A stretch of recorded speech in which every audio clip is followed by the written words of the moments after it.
하나님 말씀은 마가복음 3장 16절에서 19절까지입니다.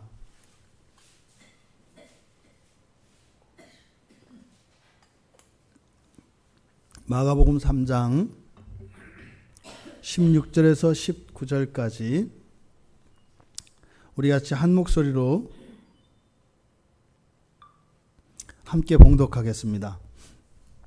이 12를 세우셨으니 시몬에게는 베드로란 이름을 더하셨고 또 세베대의 아들 야고보와 야고보의 형제 요한이니 이 둘에게는 보아너게 곧 우레의 아들이란 이름을 더하셨으며 또 안드레와 빌립과 바돌레모와 마테와 도마와 알페오의 아들 야고보와 및 다데오와 가나안인 시몬이며 또 가룟 유다니 이는 예수를 판 자더라. 아멘. 지난주에 이어서 12제자를 세우신 이 기사에 대해서 우리가 함께 은혜를 나누겠습니다. 많은 사람들 가운데 세 부류로 무리가 나뉘어졌죠. 그리고 이제 주님을 좇는 이들, 그 제자들로 그 세 부류 가운데 제자들 무리가 있는데 또 그 제자들 무리 가운데에서는 특별히 하나님께서 12를 따로 구별하셨다고 했습니다. 그런데 우리가 주의할 것은 이 12이라고 하는 개념이 많은 사람 가운데 여러 가지 검증을 통해서 특별히 다른 사람들보다 뛰어난 것은 아니다라는 것입니다. 그것은 절대적인 주님의 주권에 의한 것이고, 하지만 그렇다 하더라도 이 12사람은 사도로 불리는 특별한 점이 분명히 있다. 그런데 이 사도됨, 이 사도성은 바로 성경을 위하여 증인 삼으신 것, 또 이들의 사도성은 교회를 통하여 나타난다고 말씀을 드렸습니다. 로마 교회에서 베드로만이 교회의 머리로 이해되어지는 베드로 수장권에 대한 교리는 잘못된 것이다. 왜?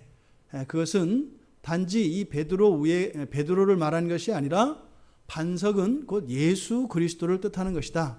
예전에 했던 설교들에서 했던 내용들을 다시 한번 반복을 하는 겁니다.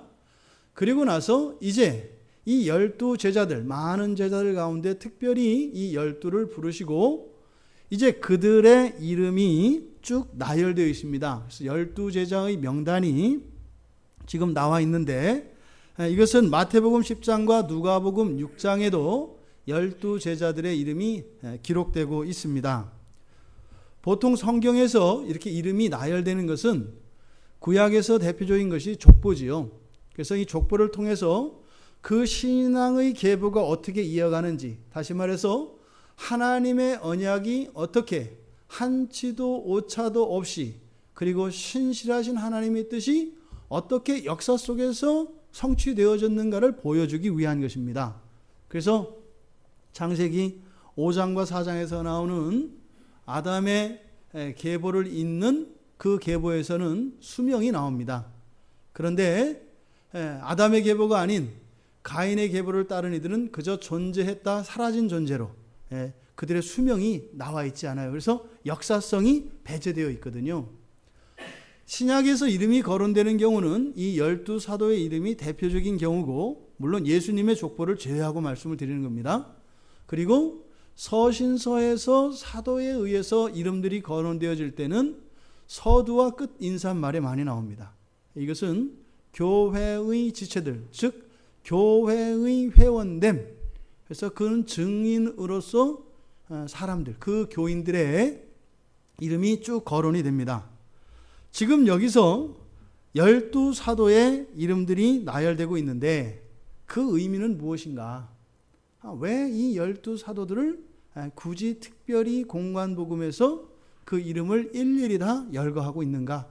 그것은요, 우연적인 것이 아니다. 우연적인 것이 아니다. 그래서 12명의 이 사도의 이름을 정확하게 공관복음 모두에서 기록하고 있는 것은, 이것은 가장 기본적인 것이기 때문입니다. 기본적인 것은 뭐라고요? 가장 중요한 거라고 말씀드렸습니다. 일반적이고 기본적이고 기초적이고, 이것은 성경에서는 가장 중요하다는 의미입니다. 그래서 공관복음에서 어느 한 곳에서도 뺄 수 없었던 12사도의 이름, 이 이름이 마가복음 3장 16절에서 19절 사이에 기록되고 있습니다. 그래서 이 이름을 통해서 우리들이 받을 수 있는 교훈이 무엇인지 생각해 볼 수 있는 시간이 되기를 바랍니다. 그런데 앞서 말씀드린 것처럼 마태복음 10장과 누가복음 6장에 나타나는 이 평행 본문인 12사도들의 이름의 기록이 약간 다릅니다. 순서의 차이가 있고요. 또 이름 사이에도 약간의 변형이 나타납니다.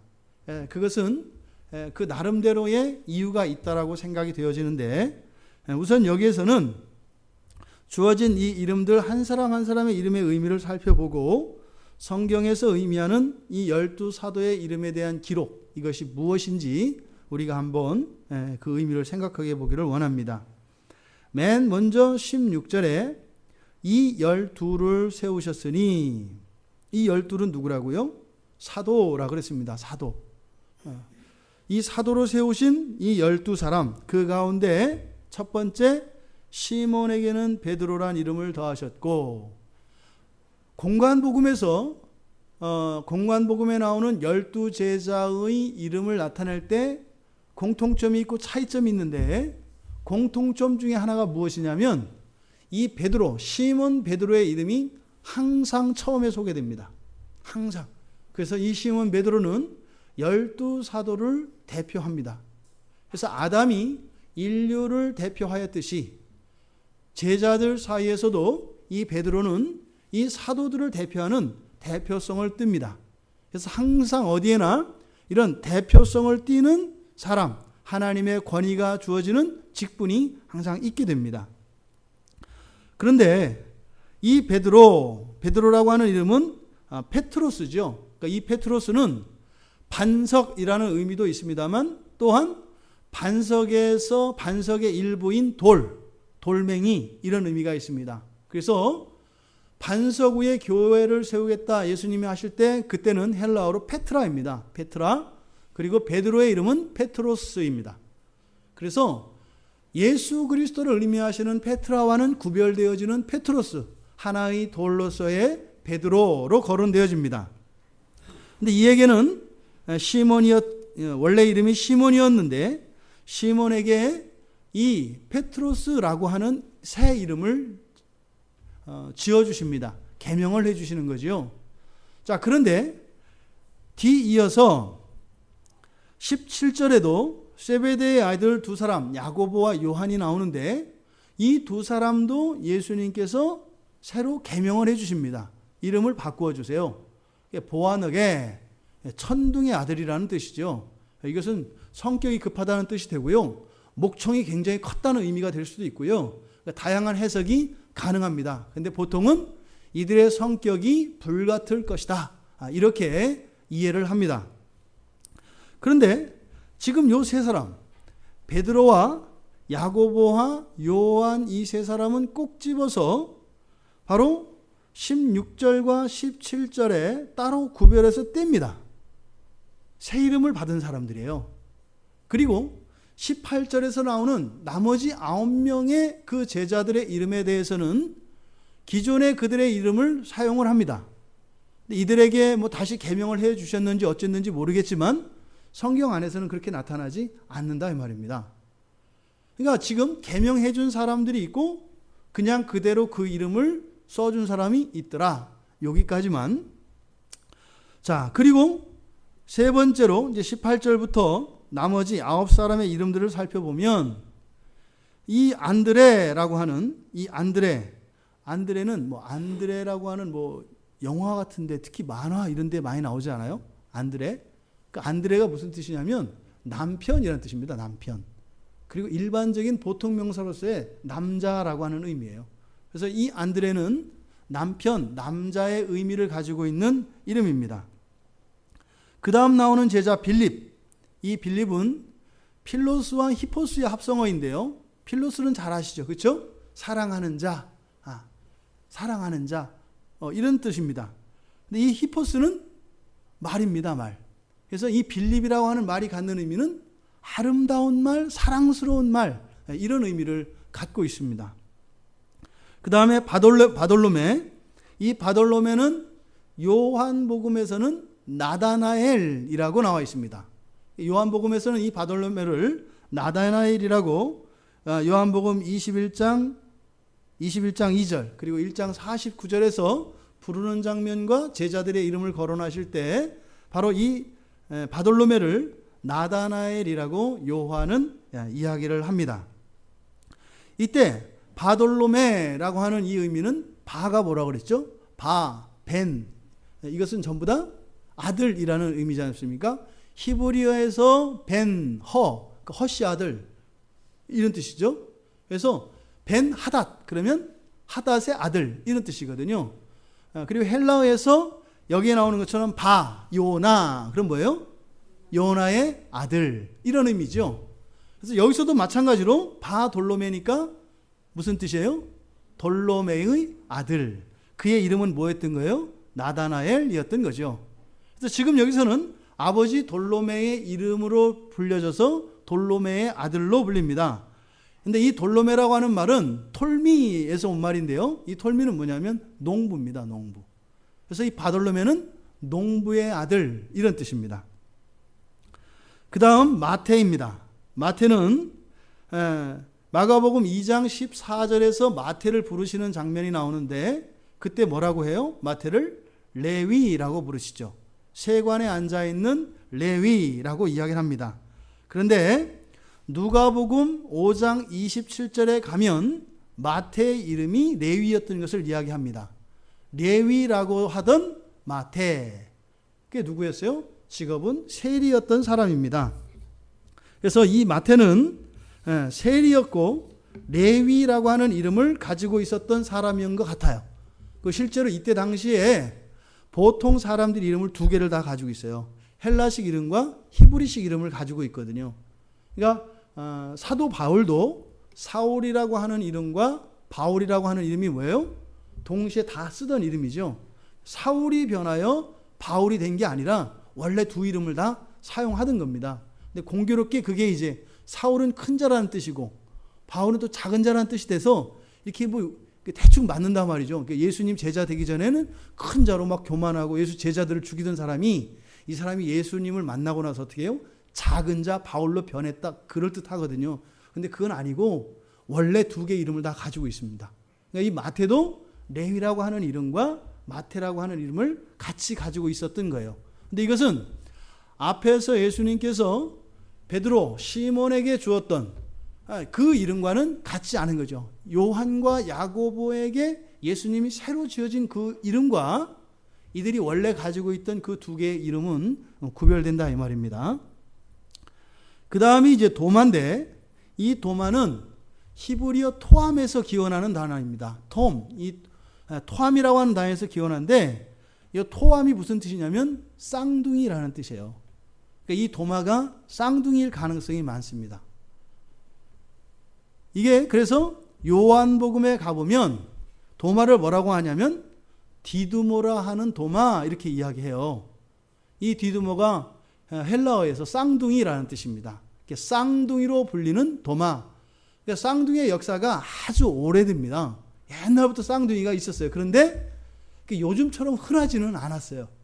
그래서 저희들도 어렸을 때 보면 어느 집에 쌍둥이면 쌍둥이네 이렇게 불렸어요.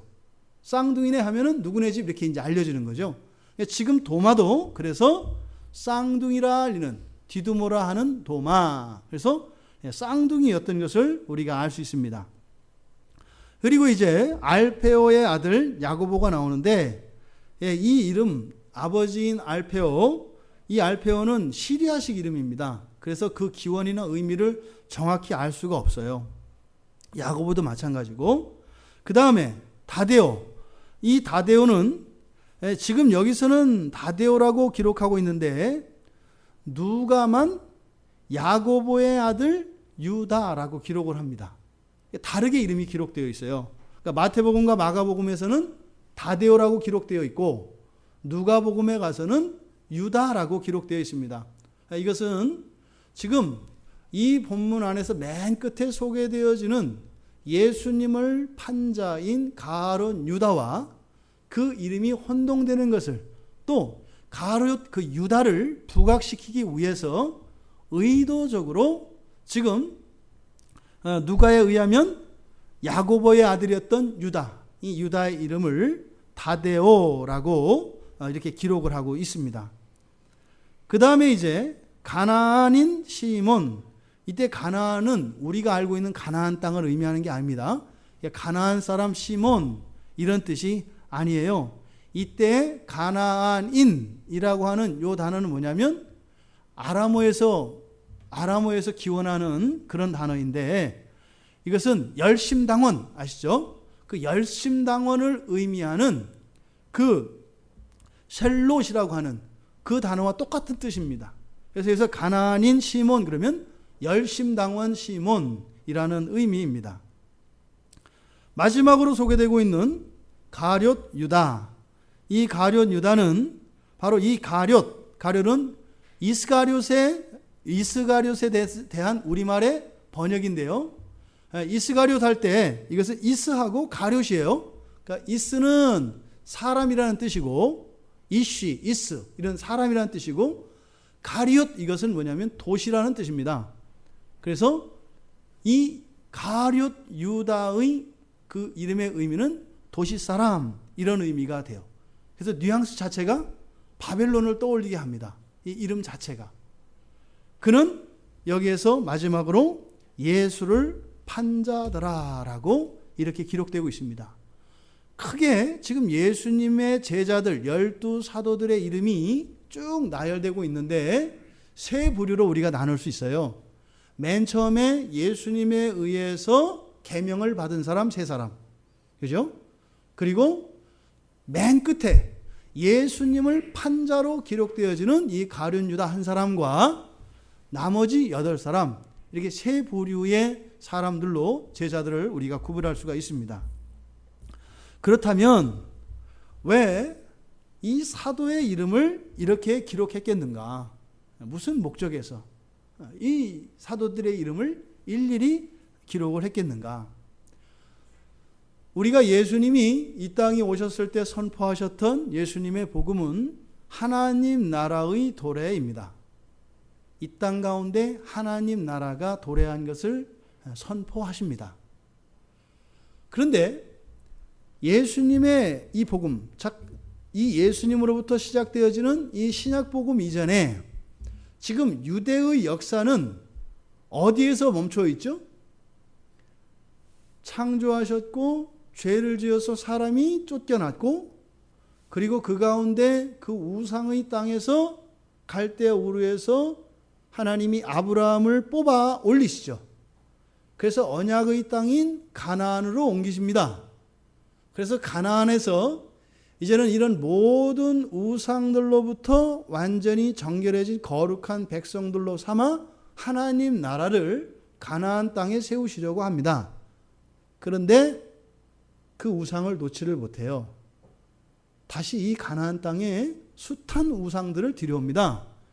심지어 그 이스라엘, 이 가나안 땅 주변에 있는 주변 국가들의 우상들까지도 수입해서 가져오는 일들이 일어납니다. 그러면 이러한 과정들을 통해서 이스라엘 백성들이 하나님의 진노를 사고 심판을 받습니다. 주로 주변에 있는 이방국들을 통해서 하나님께 야단을 맞죠. 그러면 자신들의 죄를 깨닫고 돌이킵니다. 이런 일들이 계속 반복되어집니다. 그러다가 이제 사울에 이르러서 사무엘 때 이제는 사사시대가 끝나고 한 사람 왕으로 시작되어지는 왕정시대가 세워지지 않습니까? 그래서 외형상으로는 하나님 나라의 형식이 사사 때까지는 왕은 여호와 하나님이시고 백성은 이스라엘 백성이고 땅은 가나안 땅이었는데, 이제는 그 왕의 자리를 저희들이 대신하겠습니다. 사람 왕을 세워주십시오. 그래서 결국은 사울을 왕으로 세우는 거거든요. 그래서 다윗 왕조를 통해서 하나님께서 어쨌든 그 나라를 이루어가려고 하시는데, 결국에는 또다시 이런 죄들을 반복해서 결국에는 이스라엘은 패망하게 됩니다. 그게 이스라엘의 역사죠. 그러니까 이러한 과거의 이스라엘의 역사가 종결된 게 아니죠. 예수 그리스도는 구약에 나왔던 그 하나님께서 태초에 천지를 창조하시고 아담을 통하여 온 세상을 통치하게 하셔서 하나님 나라를 이루시고자 하셨던 그 일들을, 그 구약의 역사 속에서 반복되어졌던 실패와 범죄, 이런 모든 실패를 이제는 예수 그리스도를 통하여 완성시키려고 하는 것이죠. 그러니까 지금 12사도를 세우는 이 국면에서 예수님께서는 바로 이스라엘 백성들을 약속의 땅에 부르시고 하나님 나라를 세우려고 하셨던 이스라엘 역사 전체를 지금 12사도를 통하여 또한 나타내고 계시다 이 말입니다. 그러니까 지금 여기서 나타나는 이 12제자는 바로 구약에서 가나안 땅에 들어갔던 12지파를 의미합니다. 그래서 12지파라고 하는 의미는 무엇이에요? 모든 하나님의 백성, 이런 의미죠. 모든 하나님의 백성. 그러니까 선택한 언약 안에 있는 모든 백성, 이런 의미가 12지파입니다. 그러니까 그 12지파를 대신하여 12명의 사도가 이제는 하나님 나라에 들어가는데, 과거에는 하나님 나라로 약속되어진 가나안 땅으로 이들이 들어갔죠. 근데 이제는 하나님 나라가 우리에게 왔죠. 그러니까 우리가 들어가서 우리가 하나님 나라를 세우는 것이 아니라 이 땅에 오신 하나님 나라가 우리를 하나님 나라 백성으로 만들어가죠. 완전히 바뀌었다 이 말입니다. 그래서 하나님 주권으로 이 일들이 바뀌어요. 그래서 구원은 전적으로 뭐라고요? 하나님의 은혜라고요. 그러니까 이것은 하나님 나라의 관점에서 보아도 하나님 나라는 누가 만들어 가세요? 하나님께서 만들어 가세요. 그런데 하나님 백성들에게, 이제 우리들에게 말씀하시는 것은 무엇이에요? 하나님의 영광에 참여하는 것입니다. 이미 구약을 통해서 우리 힘으로 할 수 없다라고 하는 항복선언이 있었던 거예요. 이스라엘 백성들을 통해서. 하나님이 그냥 왕으로 삼아서 사사시대까지 해봤는데 도저히 못 참아서 이제는 우리가 해볼게요. 그래서 우리가 왕이 돼서 또 이제 해봤는데 그것도 안 되는 거예요. 그래서 이제 두 손 두 발 다 들은 겁니다. 그러니까 이제 어떻게 해요? 완전히 소망을 잃고 절망한 상태, 흑암 가운데 있었던 거예요. 그때 하나님 나라가 하나님과 함께 이 땅에 임한 겁니다. 그 하나님 나라가 임한 것, 그것을 바로 12사도들을 통하여 12지파를 의미하며 바로 이들을 통하여 하나님 나라가 세워질 것을 예고하시는 장면입니다. 그래서 이 사도라는 말은, 사도는 굉장히 중요하지 않습니까? 그런데요, 여기 마태복음과 마가복음에서는 이 아포스톨로스라고 하는 이 사도라고 하는 이 말이 한 번밖에 안 쓰여요. 사도라고 하는 말이. 지금 여기서도 마가복음에서도 아까 우리가 16절에서 뭐라고 했어요? 이 12를 세우셨으니 이렇게 얘기하잖아요. 사도라고 안 하거든요. 그냥 12이라고 합니다. 근데 사도들이라고 하는 이 단어를 그렇게 성경에서 많이 쓰지 않는다 이 말입니다. 너무나 중요하고 구별된 직분이 사도예요. 굉장히 중요해요. 그런데 성경에서는 어떻다고요? 중요하면 쓰고 또 쓰고 쓰고 또 쓰고 한다 이 말이에요. 중요하면. 근데 그렇게 반복적으로 많이 쓰임으로써 중요성을 나타내는 게 아니라 그 의미로서 중요성을 이야기를 했는데, 그런데 자제해요. 또 다른 목적이 있는 거죠. 그러니까 사도는 궁극적인 게 아니다 이 말이에요. 사도를 통해서 나타내려고 하는 게 뭐라 그랬어요? 성경이라고 그랬잖아요. 그리고 교회라고 그랬잖아요. 그러니까 이 사도는 교회를 위하여, 성경을 위하여 사명을 받은 자들입니다. 스스로의 이름은 어떻게 되는 거예요? 사라지는 거예요. 그리고 뭐가 남아요? 교회와 하나님의 말씀인 성경이 남는 거예요. 이게 사도들로 부르심 받은 사람들의 사명입니다. 본인들은 완전히 이름조차 기억되지 않고 나를 구원하신 예수 그리스도, 그리고 그 하나님의 오염되지 않은 완전한 하나님에 관한 지식의 보고인 이 성경, 그리고 아름다운 성도들의 공동체인 교회를 통하여 사도성은 계속 개성되고 있는 거예요. 사람에게 이 사도성이 개성되는 것이 아니라 바로 뭐예요? 성경과 절대 무한 진리인 것을 믿는 성경에 대한 믿음과 교회는 그리스도의 몸으로서의 교회를 믿는 믿음 안에서 이 사도성은 계승되고 있는 거다 이 말입니다. 그래서 이 사도라고 하는 말이 오히려 사도행전에서 많이 쓰입니다. 사도행전은 뭐예요? 교회의 시대입니다. 성령의 시대고 교회의 시대입니다. 그래서 바로 사도행전에서 이 사도라고 하는 말이 가장 많이 사용되어집니다. 혈통으로 나뉘었던 12지파, 이들이 가나안 땅에 들어갔던 것과 하나님 나라가 이 땅에 도래해서 그 하나님 나라에 믿음의 모든 백성들의 대표성을 띠는 12사도, 이 차이가 무엇이 있겠는가? 한번 구약과 신약을 비교해 보시자고요. 구약에서 이스라엘 백성들이 가나안 땅에 들어가서 정복전쟁을 하잖아요. 그때 영토를 분할을 하죠. 그럼 12지파가 자신들의 할당받은 그 지역이 있습니다. 그래서 마치 지금의 정치체제로 하자면 연방제 같은 형식이에요. 연방제, 그러니까 미합중국 같은 이런 연방제는 각 주가 자치권을 갖죠. 그렇게 하면서 연방정부가 있어서 또 전체가 또 하나 되어지는 이런 정치체제가 연방제지 않습니까? 그러니까 그 가나안 땅에서 이스라엘 12지파가 취했던 정치체제가 연방제와 유사해요. 그래서 다윗이 통일왕국을 이루기는 했지만 여전히 그들 안에는 뭐예요? 지파의 영역이라고 하는 그 땅은, 이 토지는 그 지파에게 준 것이기 때문에 왕이라 하더라도 그 지파에 주어진 하나님이 분깃으로 주신 그 땅을 마음대로 뺏거나 그렇게 할 수 없습니다. 희년이 되면 어떻게 돼요? 항상 희년이 되면 모든 게 원위치가 됩니다. 희년이 되면 종이 되었던 자들이 다 자유인이 됩니다. 그동안 50년 동안 빈 털터리로 살았던 이런 사람들이 어떻게 돼요? 그 가문에 주어진 그 분깃을 다 받게 돼서 모든 명예와 모든 재산이 다 회복되게 됩니다. 그러니까 어떻게 해요? 길어봐야 몇 년이에요? 50년이에요. 50년이 지나면요. 새로 시작할 수 있는 소망이 있어요. 이게 희년입니다. 희년. 그것은 뭘 나타낸다고요? 마지막에 있게 될 그 영원한 하나님 나라의 완식을 바라보는 것이 희년이죠. 그러니까 예수 그리스도께서 재림하시면 어떻게 된다고요? 우리의 명예와 우리의 건강과 우리의 아름다움과 우리의 완전성이 완전히 회복됩니다. 하나님이 태초에 아담을 창조하셨을 때 주셨던 그 인간에 주어진 인간 존재의 완전성을 우리는 완전히 회복하게 됩니다. 그때는 죄책도 없고 가책도 없고 후회도 없습니다. 왜요? 모든 것이 완벽하게 회복되기 때문입니다.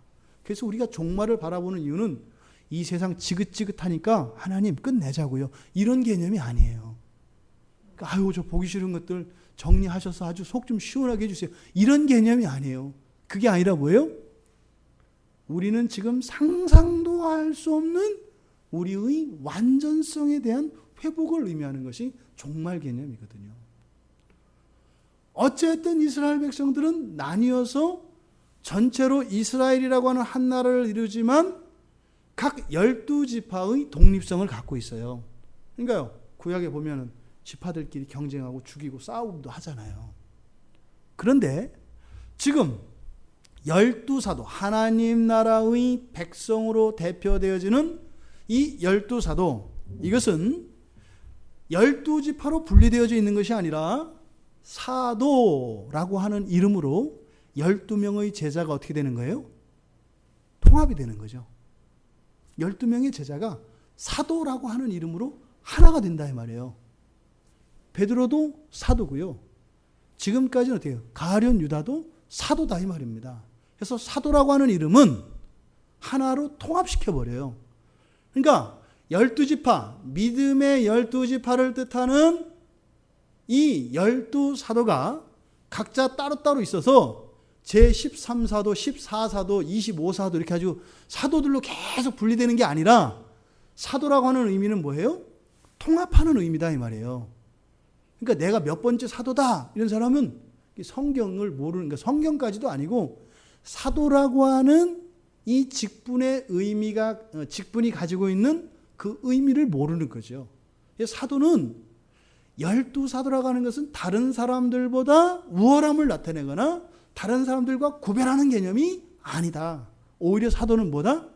믿음 안에 있는 모든 하나님의 언약의 백성들을 하나로 통합하는 그런 역할, 그런 의미를 가지고 있는 것이 이 사도다 이 말입니다. 그래서 이 사도는 바로 누구의 제자예요? 예수 그리스도의 제자라 그랬죠. 그래서 이제는 누가 왕이 되시는 거예요? 예수 그리스도가 왕이 되시는 것이죠. 그래서 한 분 왕이신, 진정한 왕이신 예수 그리스도를 머리로 하여 모든 12지파를 의미하는 12사도, 12사람, 12제자가 사도라고 하는 하나의 이름으로 그리스도 안에서 통합되어지는 개념입니다. 그러니까 여기는요, 연방제가 아니에요. 그냥 하나님 주권, 하나님 나라입니다. 이게 바로 지금 12사도를 통해서 의미하는 바입니다. 그래서 예수 그리스도를 믿는 이들은 교회 안에서 사도성을 계승하며 우리는 동일하게 사도들과 함께 예수 그리스도의 몸으로 통합되어지는 겁니다. 먼저 된 자, 나중 된 자의 차별이 없어요. 그냥 그리스도의 몸으로 들어가는 것이다 이 말입니다. 1000년 전에 예수를 믿은 사람이나 오늘 당장 예수를 믿은 사람이나 50년 동안 예수를 믿은 사람이나 지금 예수 믿은 지 하루 된 사람이나 모두 다 뭐예요? 존귀하신 그 이름 예수 앞에서는 그리스도의 몸으로 통합되어진다 이 말입니다. 거기서는 경쟁과 갈등이 없어요. 오직 예수 그리스도의 영광이 나타나는 나라가 바로 하나님 나라입니다. 모든 제자들은 오직 한 분 왕의 통치 아래 들어간 것을 의미합니다. 그래서 주님 오실 때까지, 주님이 오시고 난 뒤에도 하나님 나라는 오직 예수 그리스도께서 영원한 왕이십니다. 영원히 존귀와 찬양을 받으실 이름이 바로 예수인 것입니다. 자, 이 제자들, 12명의 이 제자들의 이름들, 앞서 말씀드린 것처럼 세 부류로 나누었습니다만 어쨌든 개명한 이름을 쓰기도 하고 또 이들이 가지고 있었던 본래 사용하던 그 이름들을 기록하기를 하는데 제자들이 사도라고 하는 이름으로 통합이 되어지는데 어쨌든 이들은 이름이 있었다 없었다?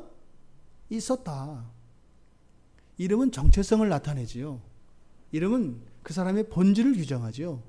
이름은 또한 그들의 직분을 나타내기도 합니다. 앞서서 이름들을 이렇게 쭉 살펴보았던 것처럼 바로 예수 그리스도를 믿는 그리스도의 몸이 되었을 때 한 지체로서 가지게 되는 이 이름은 하나님의 창조의 목적과 하나님께서 우리들 한 성도들 한 개인을 이 땅에 두신 목적과 연관되어 있습니다. 그래서 이 이름은 우리의 사명을 뜻합니다. 우리가 이름이 있다라고 하는 것은 관계성 안에 있는 것이고 관계성 안에 있으면 그 관계에서의 역할이 있다 이 말입니다. 그래서 12사도가 예수 그리스도를 왕으로 하여 하나로 통합되었지만 12사도 한 사람 한 사람에게는 저마다 주어진 사명이 있다라는 겁니다.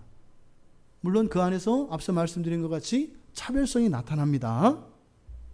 자, 그런데 이러한 이름들 앞에 아까 말씀드렸던 것처럼 베드로가 항상 첫 번째 나타난다 그랬죠. 그래서 12사도가 그리스도를 머리로 하여 통합되어집니다만 또 사도들 사이에서는 분명히 대표성이 있어요.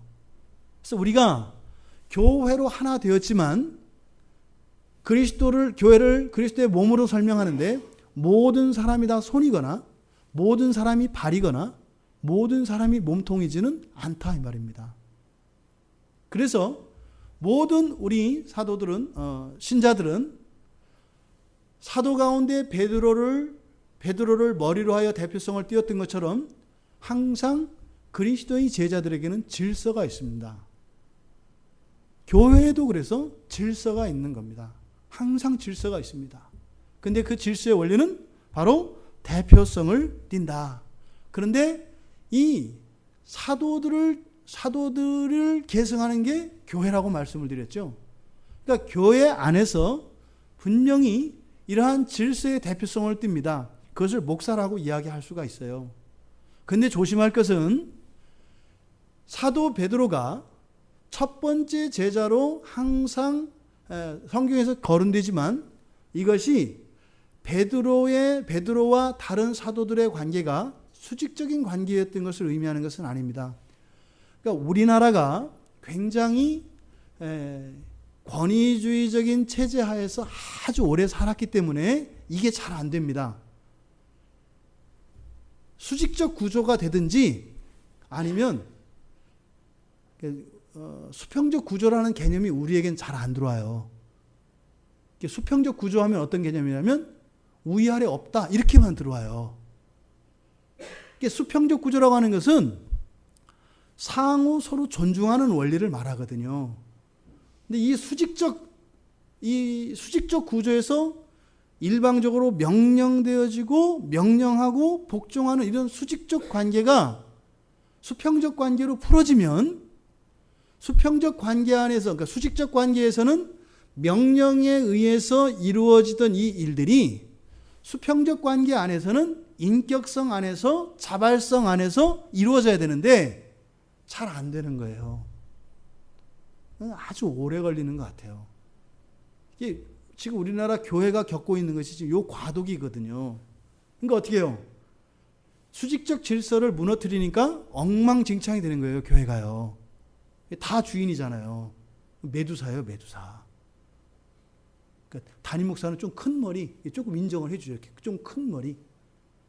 장로님은 그거보다 조금 적지만 성도들보다는 더 큰 머리. 이런 식으로 해가지고, 그러니까 수평적 질서인데 이상한 수평적, 기형적인 이런 질서가 나와요. 그러니까 그러죠. 우리는 어떻게 해요? 어린아이도 한 사람의 성도로 존중해 줄 수 있는 교회가 되기를 바란다. 그 사람의 신분이나 그 사람의 연령이나 그 사람의 됨됨이나 그 무엇에 상관없이 그저 그리스도를 믿는 믿음을 가지고 있는 성도라면 동일한 인격체로 존중되어지는 이런 수평적 질서가 우리 교회 안에서는 이루어지기를 바랍니다. 근데 여기에 이제 꼭 당부가 들어가야 된다 이 말이에요. 이거는 요구하는 게 아니에요. 권리로서 주장되어지는 게 아니라 뭐예요? 존중되는 거죠. 이제 7살짜리, 8살짜리가 목사님이 나도 성도라고 그랬어요. 집사님. 나한테 이러면 안 되죠. 이걸 얘기하는 게 아니다 이 말이에요. 법으로서 이렇게 인위적으로 구획화되어진 그런 질서가 아니라 뭐예요? 성도들의 마음 안에서 인격적인 변화가 일어나서요. 모든 성도들 한 사람 한 사람을 당연히 자연스럽게 존중되어지는 것을 말하는 거예요. 이게 수평적 질서입니다. 이게 안 된단 말이에요. 우리나라 교회들의 이렇게 역사를 보면은 경험적인 거죠. 30년이래요, 30년. 30년 주기로 이렇게 교회가 이렇게 돌아간대요. 처음에 개척해서 30년이 피크랍니다. 30년 지나가 봐야 안다네요. 그래서 보통은 어떻게 돼요?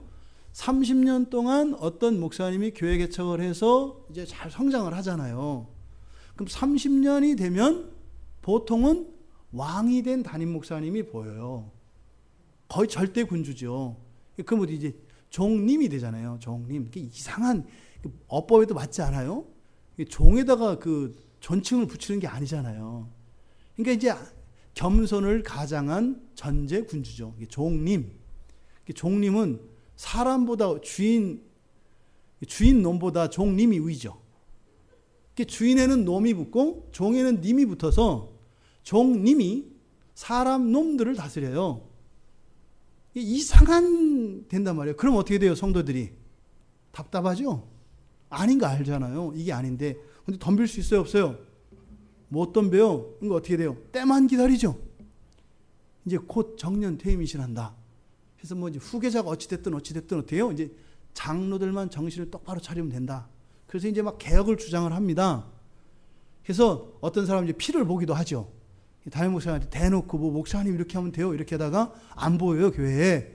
이제 멀리 떠난 거예요. 가끔 이제 아웃사이드 가끔 포성이 들리죠. 뻥뻥. 그래서 뭐 교회 잘 지내? 뭐 이렇게 하면서 이제 포성이 들리죠. 변방의 포성 소리 뭐 이런 거죠. 그러다 보면 이제 성도들이 어떻게 돼요? 그 안에 개혁 성향을 가지고 있고 말씀 안에 은혜를 받은 사람들이 가슴 아파하면서 그 30년을 그 교회 기둥을 부둥켜 안고 지키는 거예요. 겉으로 드러나는 사람들이 교회를 지키는 게 아니라 한쪽 구덩이에서 교회 기둥을 붙들고 있는 사람들, 그리고 바로 이 예배당에서 눈물로 적시는 사람들이 교회를 붙들고 가는 거예요. 그러다가 이제 목사님이 정년 퇴임을 해요. 그럼 어떻게 돼요? 이제는 왕정에서 이제 공화정으로 바뀌는 거죠. 이게 로마의 역사잖아요. 그래서 그때 이제 장로님들 드디어 때가 됐습니다. 우리가 그동안 가지고 있었던 좋은 뜻을 우리가 잘 펼쳐서 좋은 교회를 이뤄갑시다. 그래서 이제 장로님들이 덕분에 한단 말이에요. 해보니까 막상 주권을 쥐고 책임을 지고 하려고 이제 상도들을 상대해보다니까 하다 보니까 옛날에는 절대 군주와 같은 공동의 적이 있을 때는 다 동지인 줄 알았단 말이죠. 근데 이제 장로님들이 이제 그 자리에 가니까 이제 어떻게 돼요? 과거의 동지가 이제는 적으로 바뀌어요. 그러면서 이제 어떤 얘기가 나오기 시작하냐면 기존의 목사님의 그런 독재성과 전제성에 대한 이해하겠다라는 말이 나오기 시작해요. 아, 역시 그 자리에 가봐야 이해를 하는 거야. 옛날에는 그 목사님 이렇게 한 걸 무조건 잘못했다고 했는데 우리가 해보니까 이 성도들은 어떻게 다뤄야 될지 알겠네. 그래서 어떻게 해요? 한 분이 하셨던 그것을 그대로 답습해서 장로님들이 흉내내기 시작을 해요. 근데 이게 교회 역사뿐만 아니라 인류의 역사입니다. 이걸 진자운동이라고 해요. 교회의 부정적인 잘못 중에서 한 사람의 잘못된 목회자에 의해서 수직적 질서, 개인의 질서를 세우려고 하는 이런 시도가 개혁에 의해서 이렇게 균형추를 잡아서 중심으로 오는 게 아니라 어떻게 된다고요? 반대로 가요. 그러면 어떻게 돼요? 한 사람에서 여러 사람으로만 바뀐 거예요. 죽어나는 건 누구예요? 계속 기둥박 붙잡고 있는 사람은 맨날 붙잡고 있는 거예요. 원래가 역사가 그래요. 그래서 밖에서 뭐 소망은 예수 그리스도밖에 없다니까요. 주님 오신 날까지는 그 일은 계속 될 겁니다. 이게 우리나라 교회의 현실이에요. 근데 이게 민주주의 제도의 안정화와 매우 밀접한 관계를 갖고 있습니다. 그래서 한 사람 성도들이 시민의식이 깨어나야 됩니다. 시민으로서의 주권, 시민으로서의 책임성, 시민으로서의 자발성, 이런 것들이 깨어나지 않으면요, 교회가 소망이 없어요. 생각해 보세요. 다 노예들 같이 살아가는데 거기에서 민주정치를 한다고 해보세요. 민주정치가 될까요? 그 나라 망해요. 망한다니까요. 노예들은요, 안 움직이는 게 노예예요. 틈만 나면 안 움직이려고 하는 게 노예란 말이에요. 그런데요, 막 두드리면요, 열심히 하려고 하는 게 노예예요. 그런데 알아서 하게 하면 안 움직이는 게 노예라고요. 시민은요, 압제하거나 포갑하면 저항하는 겁니다. 맡겨주면요, 충성을 다하고 헌신하는 겁니다. 이게 시민이에요. 그래서 건강한 교회는 바른 시민들, 바른 하나님 나라의 시민들이 그 교회를 이뤄갑니다. 그러니까 어떤 담임 목사 혼자의 의지로 할 수 있는 것도 아니고 어떤 제도를 가지고 할 수 있는 것도 아니고 소수의 사람들이 몇몇 지도자들이 이것을 끌어간다고 되는 게 아니에요. 왜요? 일은 되어져 가는 것 같지만 결국에는 어떻게 한다고요? 여전히 종된 상태로 내버려 둔다 이 말이에요. 그건 하나님 나라가 아니다 이 말입니다. 이 수직적 질서와 이 수평적 질서, 그래서 수평적 질서 안에 나타나는 다름은 상호 존중으로 나타나는 거거든요. 무시돼서는 안 돼요. 누누이 말씀드립니다만 교회는 잘하는 사람이 아니라고 하는 게 아니라고요. 맡은 사람이 하는 거예요. 맡은 사람이 그냥 하는 거고 다른 사람들은 어떻게 하는 거예요? 존중해 주는 게 교회라고요. 그럼 어떻게 돼요? 정말 자격이 없는 사람도 다른 사람들보다 능가한 사람으로 바뀌어요. 교회에서 일어나는 일들은 사람을 세우기 위한 일들이지 일들을 하기 위하여 사람들을 배치하는 게 아니에요. 이게 우리한테 잘 와닿지 않습니다. 주님의 관심은 지금 12제자가 있잖아요. 베드로는 가장 잘 됐어요? 그래서 첫째로 삼아요? 아니에요. 이것은 장차 교회 안에 있을 이런 수평적 질서의 개념들을 우리에게 가르쳐 주시기 위한 것이거든요. 우리가 나아가야 할 바는 이겁니다. 모래와 같은 사람들이 모였는데 어떻게 되는 거예요? 그 모래가요, 건물을 짓는 거예요. 시멘트 안 섞고, 모래가. 그랬을 때 사람들이 뭐라고 그래요? 기적이라고 하는 거예요. 일본 사람들이 우리를 그렇게 옛날에 그랬다 그랬죠. 한국 사람들이 개인적으로 보면은 일본보다 훨씬 뛰어난데, 전체로 보면은 약해. 그래서 일본은 진흙이고 한국은 조선은 모래와 같다. 그래서 이렇게 서로 연합하지 못한다. 아주 딱 그리스도인 되기 딱 좋은 민족이라는 뜻이에요. 우리 인간적으로 어떻게 해요? 연합할 수 없는 거, 좋아요. 이런 거 좋아요. 누가 하신다고요? 성령께서 하신다는 거거든요. 물론 식민사관에 기초한 우리나라에 대해서 우리나라를 비하하는 발언이긴 하지만 우리가 그 역사성을 무시 못하거든요. 그러니까 우리에게도 그런 게 있어요. 그러니까 우리가 원래 이렇게 화합하고 이렇게 잘 안 되는 거예요. 우리 민족 자체가. 그런데 그리스도인은요, 이게 되는 거예요. 이게 그리스도인이에요. 그러니까 한국에는 한국인 그리스도인과 한국인 비그리스도인이 있다 이 말이에요. 달라요. 이게 다르다 이 말입니다. 근데 자꾸 우리는 어떻게 해요? 세상을 닮아가려고 한다 이 말이죠. 세상을 자꾸 이 교회 안으로 들어오려고 한다 이 말입니다. 그러니까 교회가 세워질 기회가 없어요. 근데 그게 쉽다? 안 쉽다. 어렵다. 아주 더디다. 아주. 하지만 우리는 빨리빨리가 아니라, 그리고 더 크게, 더 넓게, 더 아름답게가 아니라 우리는 그 교회를 이루어가는 게 목적이니까 우리는 그렇게 가야 된다. 지금 여기에서 사도성에서 이야기하는 이 수익권, 이 첫 번째가 베드로였다라고 하는 이것은 수평적 질서 안에서 이루어지는 것임을 우리가 기억해야 합니다. 가정에서도 마찬가지예요. 교회는, 이 교회의 원 모상은 가정이라고 그랬잖아요. 아버지가 있고 엄마가 있고 아들, 딸, 자녀들이 있단 말이죠. 아버지 마음대로 하는 게 아니죠. 내 마음대로 할 수 있는 게 아니에요. 그렇게 하면 자식들이 또 어떻게 생각해요? 그럼 내 마음대로 해도 되는 거네. 이게 아니라, 그 얘기가 아니라니까요. 자녀들은 부모의 말씀에 복종을 해야 돼요. 하지만 부모들은 자기가 하고 싶은 대로 하는 게 아니죠. 어떻게 하는 거예요? 주님 말씀대로 하는 거죠. 말씀으로 훈계하고 신앙 안에서 양육을 하는 거죠. 그러니까 누구 마음이 없어요. 그건 누구 마음이에요? 오직 왕 대신 예수 그리스도의 그 말씀을 따라서 가정이 이루어가는 거죠. 아까는 제가 교회를 이야기했습니다만 가정도 마찬가지입니다. 이 가정의 질서가 세워져 있는데 과연 이게 무슨 질서냐? 예수 그리스도가 이 가정의 주인이냐? 아니면 그리스도 예수가 아닌 다른 어떤 것에 다른 질서가 세워졌느냐? 그 얘기가 아까 말씀드렸던 교회 얘기하고 똑같은 거예요. 가정 얘기 보세요. 옛날에 어떻게 했어요? 엄청난 가부장주의였잖아요. 그렇죠? 그래서 그냥 남자들은 자기 마음대로 다 하는 거였잖아요. 대먹지도 않게. 그런 일들이 많았잖아요. 그러다 보니까 어떻게 돼요? 나를 별렀단 말이에요. 두고 보자. 니들 정년퇴임 할 때가 올 것이다.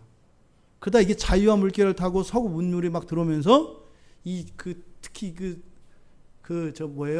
미국의 그 삼류, 정말 그 적은 문화가 마치 신식 문화인 것처럼 막 들어와 가지고 그 자리를 어떻게 했어요? 이제는 밀어내고 아내들이 차지하기 시작한 거 아니에요. 교회에서 그 잘못되어진 그 장로님들의 행태가 어디서 시작됐어요? 아내들에게서 시작된 거예요. 그게 교회에서 그렇게 된 거라고요. 아내들이 어떻게 해요? 이제는요, 남편들 자리를 차지해가지고 이제 자기 마음대로 하잖아요. 하나에서 열까지. 그러다 보니까 어떻게 돼요? 애들은 그걸 따라서 하죠? 그러면 그 자리를 어떻게 하려고요? 뭐 쿠데타에 쿠데타 일으키는 거죠. 결국엔 어떻게 해요? 내가 왕 될 줄 알았더니 같이 남편하고 깨갱해 있는 거죠. 애들이 왕 돼 있잖아요. 왕도 아닌 게. 아니라고 하면은 이제는 시대가 막 거슬러서 어떻게 할 수 없어. 여참 나 가출해? 뭐 이런 식이니. 참.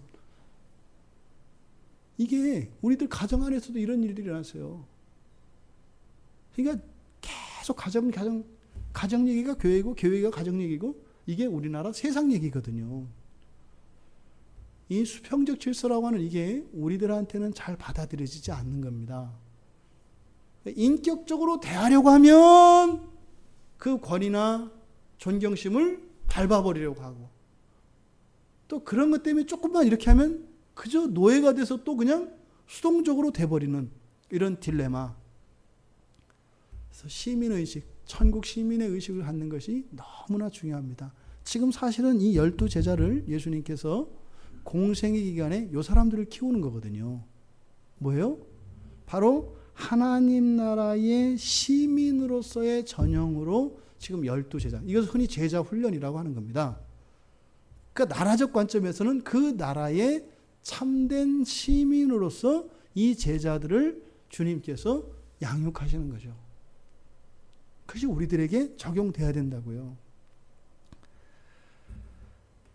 여러분들이 신앙 안에서 여러분 각자의 이름을 알기를 바랍니다.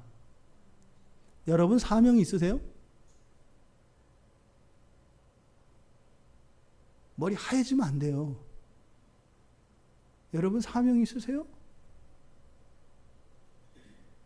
사명을 거창하게 생각 안 하셔도 돼요. 저는 우리 가족을 행복하게 하고 신앙 안에서 아주 잔잔한 평화로운 가정으로 이끌어가는 것, 이것이 나의 사명입니다. 훌륭한 사명입니다. 근데 그렇게 했다고 훌륭하다는 게 아니에요. 그러한 사명을 가지고 그렇게 했는가 이거예요. 하고 싶어서가 아니라. 또 어떤 사람은요, 그것을 뛰어넘는 사명을 받는 사람들이 있어요. 앞에 세 사람처럼 계명을 해주시는 것처럼. 그럼 대표적으로 저희 같은 사람들이죠. 우선 목사라고 하는 교회를 세워가는 일에 전임 사역을 하도록 하는 특별한 부르심을 받죠. 그러니까 목사라고 하는 이름으로 계명받은 사람들이죠. 또 여러분들 가운데 목사가 아니더라도 그런 사명을 받을 수가 있어요. 삶의 자리에서 전도자로 부르심 받을 수가 있고요. 기도자로 헌신하는 그런 부르심을 받을 수도 있어요. 또 직장 안에서 그 직장의 일터를 섬기는 특별한 사명을 받으실 수가 있어요. 또 연령대별로 청년들이나 어린이들 아니면 노인들 또는 이렇게 몸이 불편한 장애인들, 소외된 사람들, 이런 특별한 사람들에 대해서 다른 사람들과는 구별되는 마음을 갖게 하세요. 이게 사명이거든요. 그리스도인들에게는 최소한 한 번 이상은 이러한 이름, 하나님이 주시는 그 사명이 분명히 마음을 스쳐 지나갑니다. 예수님께서 시몬에게 베드로라고 하는 이름을 주셨지만 베드로가 나 시몬으로 살 수 있다 이 말이에요.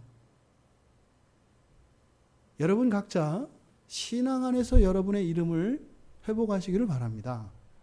지금 삶의 자리가 문제 있다 없다 이 얘기를 하는 게 아니에요. 그게 중요하지만 그건 본질적인 문제가 아니다 이 말입니다.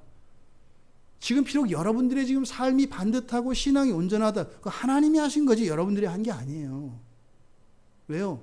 여러분 환경에서 하나만 툭 건드리면 다 무너져요. 뭐 우리가 이렇게 살 것 같죠? 천만에요. 하나만 툭 치면 모든 질서가 다 없어진다니까요. 그러니까 여러분들이 현재 누리고 있는 것들은 다 하나님이 하신 건데 우리들은 뭐예요? 하나님이 하시는 이 일들과 그 안에서 나의 사명, 나의 이름을 알고 같이 가는가? 사람들을 바라보며 이만하면 되지 않았는가? 자신의 과거와 비교했을 때 현재는 좀 나아졌으니까 이러면 되지 않는가? 이게 아니라 하나님 앞에서, 우리 주님 앞에서 주님의 그 이름, 불려지는 이름, 그 사명을 가지고 있는가 고민하시기 바랍니다. 내 사명이 뭘까? 아내의 자리에서 훌륭한 사명이에요. 거룩한 사명이에요. 큰 사명, 작은 사명 이런 거 없어요. 뭐 큰 목사님, 작은 목사님 그런 거 없어요. 그건 큰 스님, 작은 스님 있는 거지. 목사는 큰 목사, 작은 목사 없어요. 똑같은 거예요. 사명은 다 같은 겁니다. 사명은 뭘 가지고 따져요? 크기나 외형을 가지고 따지는 것이 아니라 순전성을 가지고 따지는 거죠. 우리는 순도를 가지고 따지는 거예요. 온전히 하나님의 뜻에 합치하고 있는가? 이걸 가지고 따지는 거죠, 우리는. 그러니까 엄청난 크기가 아니라 순도를 가지고 따지는 거예요. 그래서 크면 클수록 어떻다? 불리해요. 크면 클수록 불리하다니까요. 전에도 한 말씀드렸죠. 옛날 농촌 농어촌 지역에 있는 목사님들이 가지고 있는 컴플렉스, 그리고 그분들이 아주 이렇게 입버릇처럼 하는 핑계가 있어요. 목사님들은 도시에 있으니까 사람도 많고, 뭐 이렇지. 여기 시골은 사람 없어. 맨날 죽어나가. 우리는 계속 장례 치르는 게 다야. 여긴 전도할 사람도 없어. 여기 다야. 뭐 이러거든요.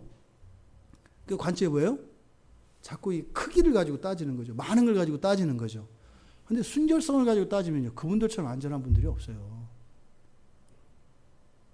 어지간한 중대형 교회 1년에 그 교회 스쳐 지나가는 사람이 수천 명에서 수만 명이라니까요.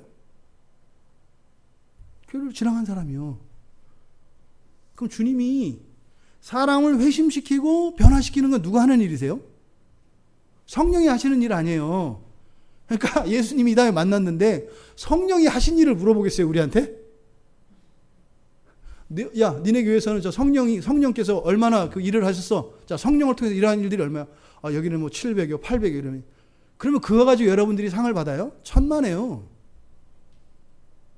놓친 것 갖고 얘기하지 않을까요? 울며 떠나간 양들을 가지고 얘기하지 않을까요? 도시에 있으면 상당한 위험성에 노출돼 있어요. 그러니까요. 제가 시골에 있는 교회에서 그 교회에서 왔다가 떠난 분이 몇 분이나 되세요? 글쎄, 한 서너 명 될까? 우리는 몇만 명이에요. 죽겠어요. 그러니까 세상에서 생각하는 것과 완전히 다르죠. 우리는 순결성입니다. 그래서 여러분들, 우리들의 사명을 생각할 때 이렇게 자꾸 너무 거창한 걸 생각하지 마세요. 그래도 뭐 이렇게 좀 순교 정도는 해야.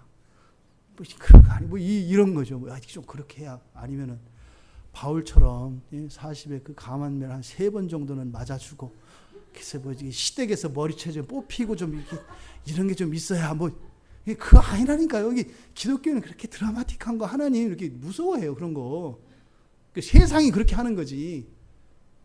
우리들의 일상 속에서 평범한 착한 아들로 딸로 훌륭한 사명이라니까요.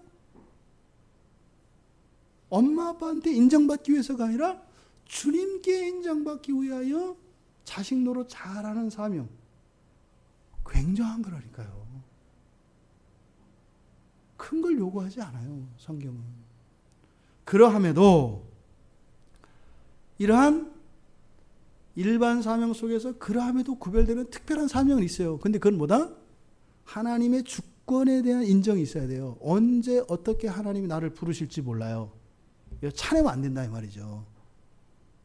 그때 차내는 게 뭐예요? 저 같은 것이 저보다는 저는 그런 그릇이 알아요, 안 되는지. 하나님이 그렇게 하시겠다는 거지. 그런 분이시니까 임명장 드릴 그 얘기가 아니다 이 말이죠. 그러니까 사명이 있어야 합니다만, 그런 우리들의 일반적인 삶 속에서 일어나는 일반적 사명 외에 특별한 사명으로, 또 그것은 일생 전체가 될 수도 있고, 또 인생의 특정 기간이 될 수도 있어요. 그리고 어떤 일 하나일 수도 있고 또 이것이 계속 바뀔 수도 있어요. 그러니까 이러한 특별한 하나님의 부르심에 대해서 우리가 순종할 수 있는 하나님의 주권에 대한 인정이 있어야 한다 이 말입니다. 그리고 여러분 기억하십시오. 생각보다 성경에 이 사도들의 이름이 많이 거론되지 않아요. 이 사도들의 행적, 사도행전의 신약 성경에서 역사서는 사도행전 딱 하나죠. 그리고 사도행전에서 12사도들 얘기 다 안 나오죠. 안 나와요. 베드로 나오고요. 바울 나오고요. 또 계시록 기록한 요한 몇 명 안 나와요. 왜 이렇게 특별히 다루었던 사도들의 얘기를 이렇게 침묵하고 있을까요? 이름을 드러내지 않아요. 사도들은. 최대한 어떻게 하려고 하는 거예요? 십자가의 영광만 드러내려고 해요. 이게 사명자들이 가지고 있는 공통된 삶이고 인생입니다. 우리는요, 항상 십자가 뒤에 숨으려고 살아가는 사람들이에요. 내가 죽고 그리스도가 살게 하는, 그리스도가 죽음으로 우리가 살았던 것처럼 우리가 죽음으로 그리스도가 살게 하시는, 이것이 사도들의 공통점입니다. 유일하게 예수 그리스도보다 앞선 자가 바로 12명의 사도들 가운데 마지막 한 사람 기록되고 있죠. 예수를 어떻게 했어요? 자기 마음대로 했잖아요. 예수를 자기 마음대로 했잖아요. 유일하게 11명의 사도는 그리스도께서 그리스도의 마음대로 나를 하도록 나를 하나님께 번제로 드렸어요. 그런데 그 중에 한 사도는 자기 마음대로 예수님을 좌지우지했어요.